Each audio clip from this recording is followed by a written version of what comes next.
you cannot be charged for prosecuting. But I think this one is part of those laws. Exactly. But also, Mr. So you Speaker, can raise that in the Elections Act. yeah, you can raise that, when you look at the sections that outline offences that are termed as election-related offences. But also, Mr. Speaker, I think we need to establish one thing. Again, I say, when we last discussed these proposals, my understanding was that we settled on they moving, so there were two details to move them to the Public Elections Act. If it is the position of this House that these proposals be discussed in the context of the bill, then let's discuss them. But if it's the position of this House that these should go to the Public Elections Act, then I don't think we should be discussing them now. We can wait till we get to that. Mr. Chairman, the reason why Yes, leader. Because he made a very salient point, which there are reasons for some of these trials not to really state them in the Constitution, because we have to deal with them before conviction. The issue here is conviction. When you are convicted, you don't contest the election. That is clear.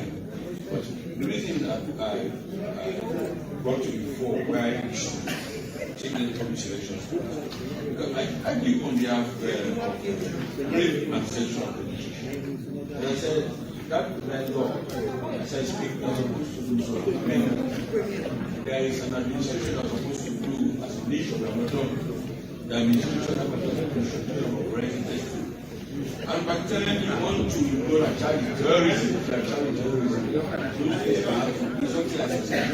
so he said, be in the Public Elections Act. Remove, by the time you have brought in the election violence, or election offenses, they are well attached to the Public Elections Act. Whether you are the seat or not here, those things are very, very clear.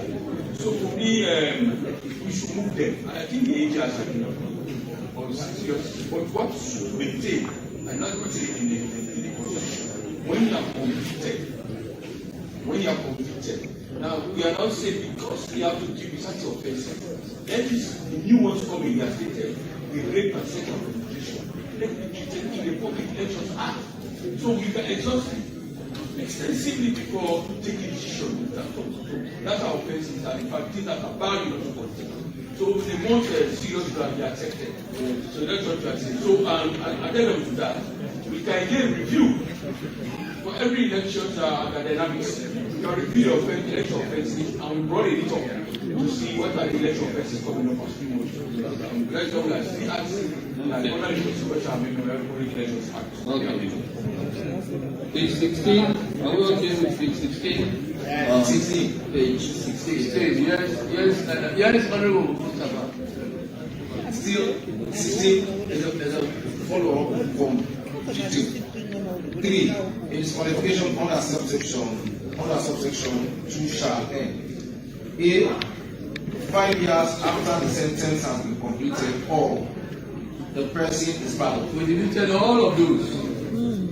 We deleted all of those. In fact, all of page 16 and page 17. Why not 10?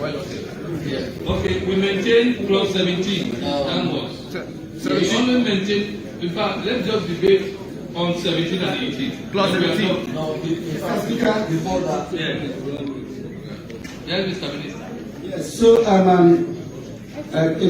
I may, we can leave Mr. Speaker still on criminal conduct. First, let's note that certain criminal conducts are listed in the Constitution, which will disqualify someone from serving as a member of Parliament. 76(1) D says if he has been convicted and sentenced for an offence which involves fraud or dishonesty. And then E, which we have proposed to delete now, says if he is under a sentence of death imposed on him any court, because we have now that's amendment for the Constitution. Oh, because we've abolished death penalty. And then section 76 the Constitution, subsection 2 says a person shall not be qualified for election to Parliament if he is convicted by any court of any offence connected with the election of members of Parliament. Mr. Speaker, I just want to add that we note the specificity on D, fraud or dishonesty. So now we can say corruption-related offences. But I just really want to go back to cabinet. The seriousness that cabinet attaches to persons who have been convicted for offences like treason, murder, manslaughter, rape or sexual penetration were particularly important to His Excellency and the rest of the members of cabinet. So my question would be that yes, there are broader offences, especially relating to, say, the provision saying if someone has committed an offence for which they've served a sentence of 12 months, minimum 12 months, they will be disqualified. Is it possible to say yes, the proposal on 12-month sentence doesn't come into Constitution, but because the Constitution, the extant law, is specific on fraud and dishonesty, and the seriousness that we attach to rape and sexual penetration, murder or manslaughter and treason, is it possible to keep these three categories of offences within the Constitution? Those two categories. Yes, I think still try to draw attention to 76. Now, if you look at 76, it's really limited in terms of offences. We don't mind that.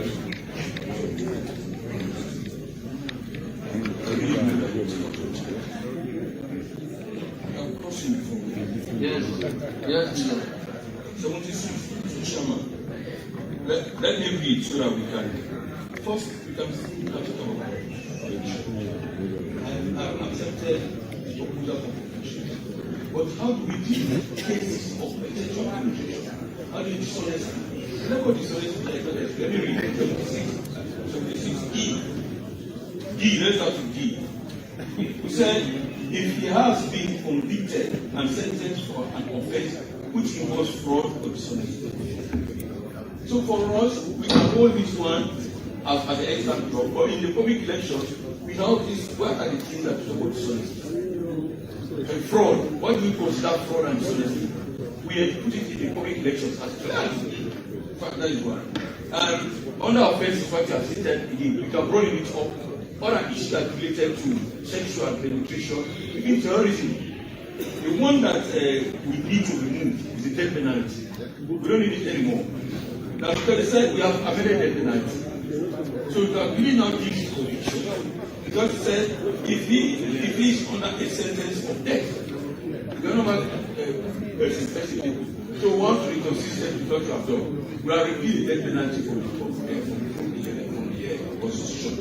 Imposed on him or by any court. So we need not to have this one. Chairman, are you with me? The death penalty should not start. The only thing that I think you are all missing the point. This is something we deleted. No, he brought in fraud. It's already in the public elections that is in the Constitution. I don't know why He is making reference to but fraud is both. What is it of this one? Yes, of course. The E is gone. Yes, everything is gone. No, D is not gone. What he is saying, he wants us to maintain this as a That one is already in the Constitution. Yes. So what when we come to public elections, I itemize them that yes. Okay, when we come to that. Well, let's not discuss this. We are taking this to the public elections. We need to label the point of this. What do you We should only deal with clause 17 and 18. Yes, 17 and 18.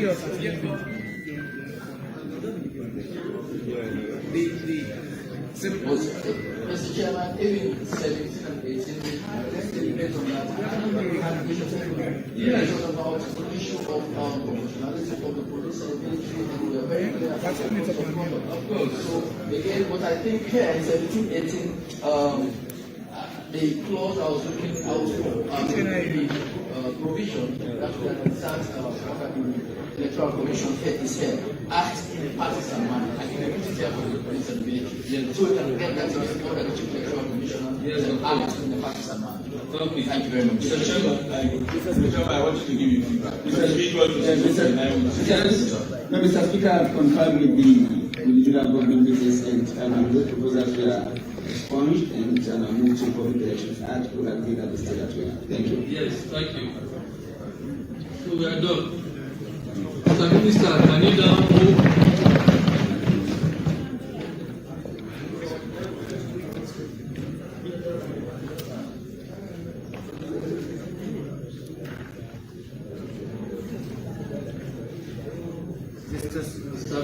Mr. Speaker, Mr. Chairman, honorable members, I move that Part 1, clauses 1 to 18 stand part of the bill as amended. Honorable members, the question is that parts 1, clauses 1 to 18 stand part of the bill as amended. All those in favor say aye. Aye. Those against say nay. The ayes are it. Part 1, clauses 1 to 18 form part of the bill as amended. The House resumes.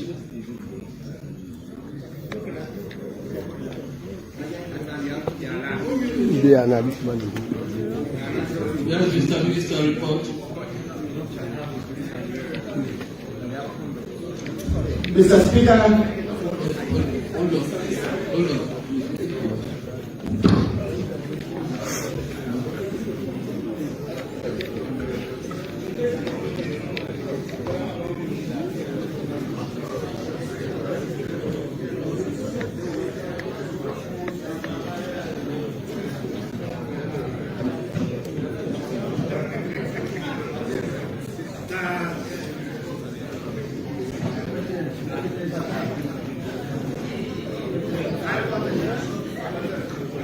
You know, government business. Let's go. Let me do.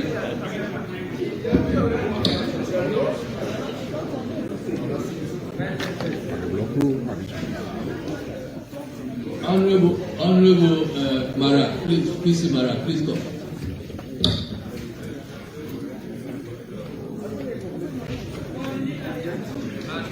Honorable Mohamed Bangura, please come.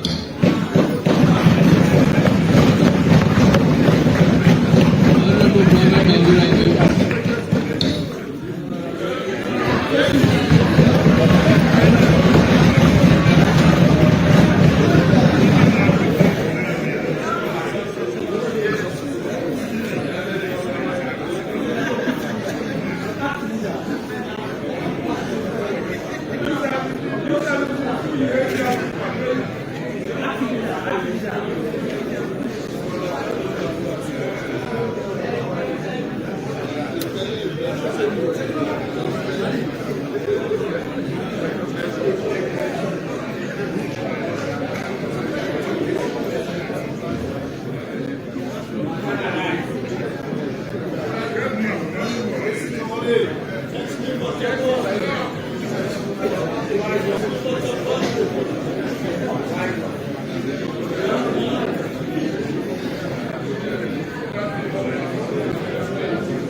Honorable members, this sitting is stood down for 20 minutes. Please make sure, go fresh enough and come back in 20 minutes.